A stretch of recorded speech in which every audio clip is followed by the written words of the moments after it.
تمام اہل محلہ سے گزارش ہے کہ وی آر منظر پروگرام شروع ہو چکا ہے. جن جن مومنین کو دیکھنا ہو وہ ریاض مہندی بھائی کے مکان پر تشریف لے آئیں. پروگرام شروع ہو چکا ہے.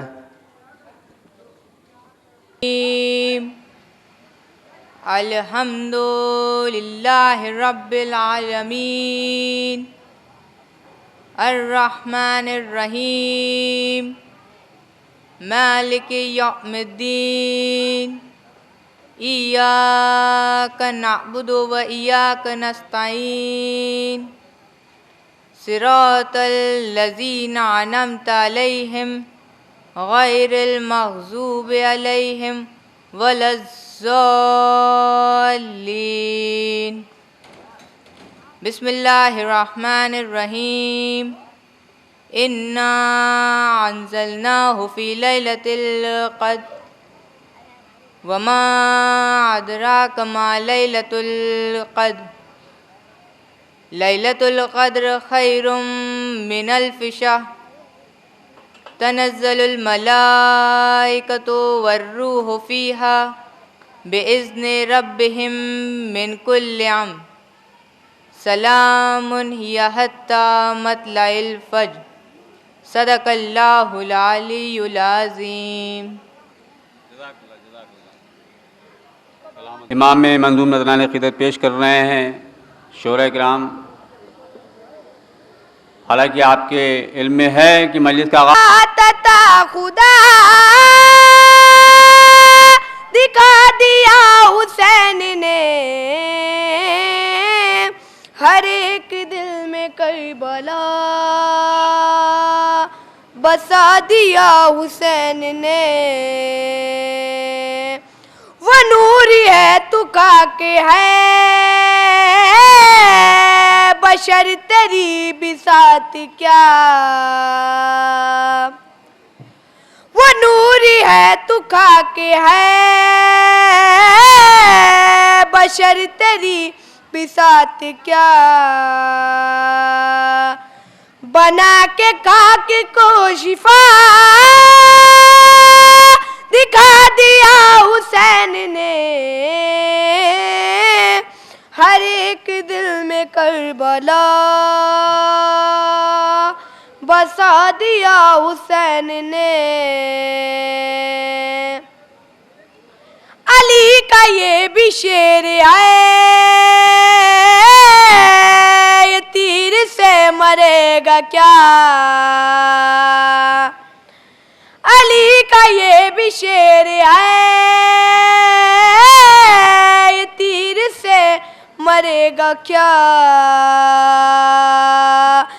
پسر کو ہاتھ پہ اٹھا دکھا دیا حسین نے ہر ایک دل میں کربلا بسا دیا حسین نے ہر ایک دل میں کربلا بسا دیا حسین نے. نظر نہ آتا تھا خدا دکھا دیا حسین نے ہر ایک دل میں کربلا بسا دیا حسین نے. صلوات اللہم صلی جاؤ حسین باٹی رہے ہیں نجات لے جاؤ. کچھ آنسوؤں کے وادی کائنات لے جاؤ. حسین باٹی رہے ہیں نجات لے جاؤ.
پہ مصیبت کی گھڑی ہے. ہائے بابا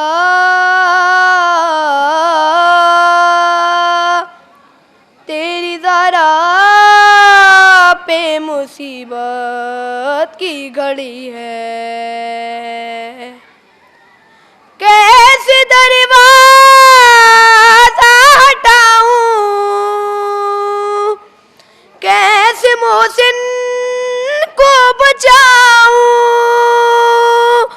کہ سانس سینے میں رکی ہے.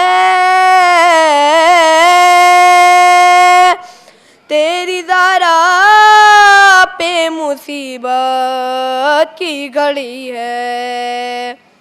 ہائے بابا تیری ذرا پہ مصیبت کی گھڑی ہے. تیری امت نے بنا دی ہے یہ حالت بابا, کوئی پسلی بھی نہیں میری سلامت بابا. سانس لیتی ہوں میں جس دم رکنے لگتا ہے میرا دم, صرف مہینے کی کمی ہے. تیری ذرا پہ مصیبت کی گھڑی ہے. ہائے بابا تیری ذرا پہ مصیبت کی گھڑی ہے. کیسے دربار میں پیشی کو بلاتے ہمیں, کبھی دربار پہ آ کے ستاتے ہمیں. میرے یہ پولیس بچے پوچھتے ہیں یہ بھی مجھ سے کہ کیا قدم سے ہوئی ہے. تیری ذرا پہ مصیبت کی گھڑی ہے. ہائے بابا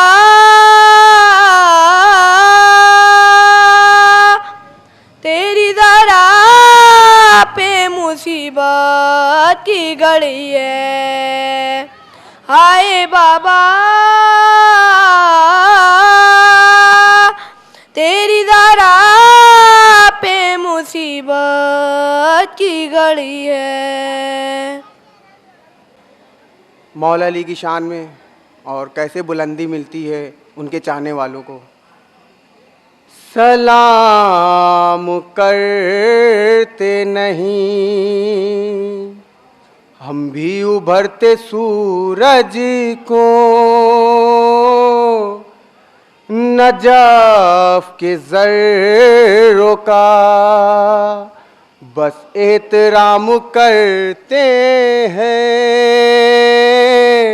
نجف کے ذروں کا بس احترام کرتے ہیں. علی کے در سے ملی ہیں بلندیاں ایسی, علی کے در سے ملی ہیں بلندیاں ایسی. بڑے بڑے مجھے جھک کر سلام کرتے ہیں, بڑے بڑے مجھے جھک کر سلام کرتے ہیں. ایک بہت بلند تر سلوات نوحے کے 3-4 مصرے سماعت فرمائیں. جب خیمے میں رخصت کو شہ بحر و بر آئے,